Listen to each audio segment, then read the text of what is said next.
Iran Israel યુદ્ધની સુરત સહિત દક્ષિણ ગુજરાતના ઉદ્યોગો ઉપર અસર જોવા મળી રહી છે। નિકાસમાં સંકટથી ટેક્સટાઇલ અને એમએસએમઈ જે ઉદ્યોગો છે તેના ઉપર હાલ સંકટ તોળાઈ રહ્યું છે।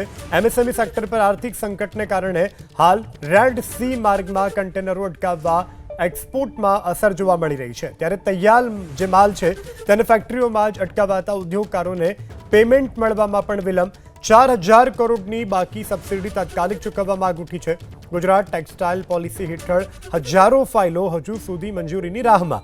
ટેક્સટાઇલ પોલિસી 2024 હેઠળ 1500 યુનિટ્સને ₹1000 કરોડની સબસિડી અટવાઈ છે।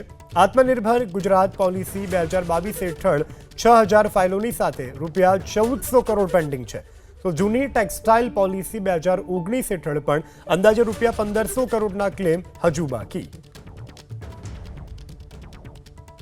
ગલ્ફની અંદર અને સમગ્ર વિશ્વની અંદર જે યુદ્ધની પરિસ્થિતિ છે તે વચ્ચે ગુજરાતની કેટલીક ટેક્સટાઇલ પોલિસી અને અન્ય પોલિસી હેઠળ બાકી રહેલી સબસિડીની રકમ જો રાજ્ય સરકાર તાત્કાલિક ચૂકવી દે તો ઉદ્યોગને બહુ મોટો ફાયદો થાય।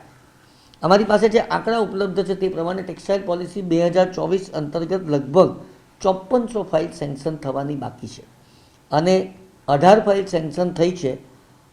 આમ જોવા જઈએ તો કેપિટલ, ઇન્ટરેસ્ટ અને ઇલેક્ટ્રિક સબસિડી આ ત્રણેયનો સંગમમાં લગભગ 5400 યુનિટના આ દાવાઓ પેન્ડિંગ છે અને એની જે રકમ થાય છે તે લગભગ 1000 કરોડ।